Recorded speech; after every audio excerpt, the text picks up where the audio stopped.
It's my life. Lazy. It's my life.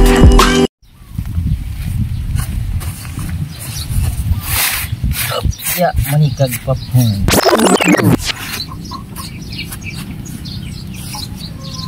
Hi mga ka-garden, kamusta po kayo? So ito po tayo, busy. Wow! So, share ko lang sa inyo yung isang katanungan. What? Sa agricultural crops production in situ. Ito po ay napapaloob sa kanyang first core competency, yung perform nursery operation. So yung katanungan po doon ay what are the characteristics of a good growing medium? So ang growing medium po ay ito. No? Ito po ay ang lupa or ang growing media ay ang lupang ginagamit natin or nami-mix natin na ginagamit po dito sa seedling tray para po pag oh my God, para po patubuan ng ating mga seedlings.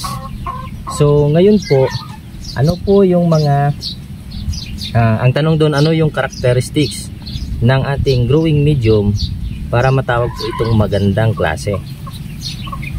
So mga possible answers po doon according to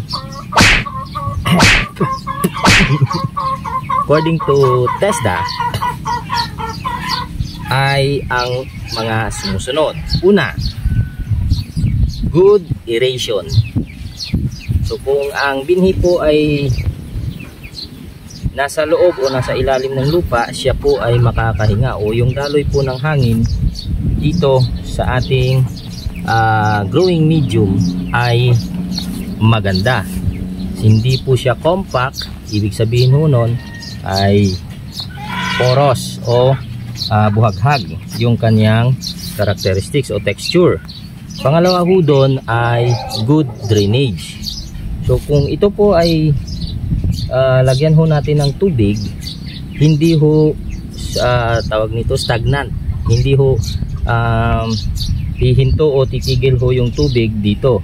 So aagos ho siya at lalabas yung sobrang tubig sa kung ano lang ho yung na-absorb ng lupa. And then yung pangatlo ho doon ay good water holding capacity. So ibig sabihin po noon, kapag binasa nyo po siya ng tubig ay i-absorb niya lang ho yung tubig na kaya niyang hawakan. The rest po nun ay kanya hong bibitawan o ilalabas.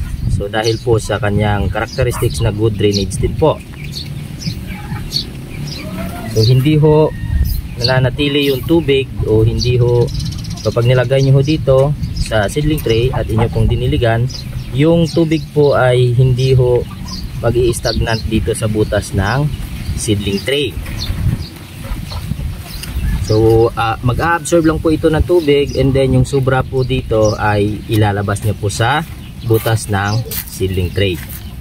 So ngayon, yung last na characteristics po para ma-identify natin na maganda ho yung growing medium natin pong ginamit ay dapat makapag-supply po siya. Kaya sa pagpili po ng mga components na kailangan ng growing medium na ating gagamitin ay dapat mabusisi po tayo, especially sa nutrient content ng ating component na gagamitin, tulad halimbawa ng carbonized risal, decomposed risal, decomposed rice straw.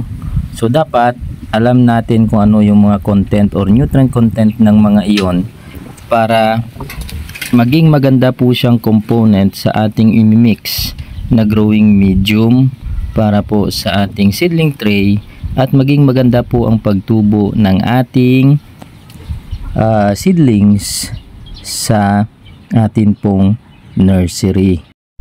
Tapos po nating ma-identify yung mga components, atin na po siyang imimix. Then after that, na secure na rin ho natin yung mga characteristics ng pagiging magandang growing medium nito ng ating na-mix. I-check naman po natin yung kanyang moisture content after nating i-mix. So paano po ba? Simple lang po. Katulad nga po sa mga nakaraang video na akin pong na-upload, ay ang paraan ko po sa pag-check ng moisture content ng aking growing medium ay ganito lang po. So akin lang po siyang i-check by hand o ng baya kamay. Ganito lang po yung aking ginagawa. So kukuha lang po ako ng konting sample, tapos po ay akin po siyang ipipress para po bumilog. So pag bumilog po siya at hindi nabasag agad, maganda po yung kanyang moisture.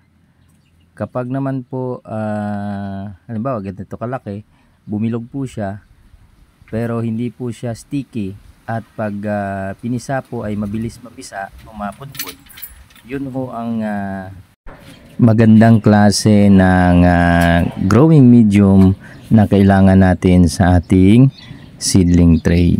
So yun lang po ang mga tips na ating maibibigay sa inyo, at sana'y nakatulong at may konting kaalaman kayong natutunan o na-absorb. Thank you po.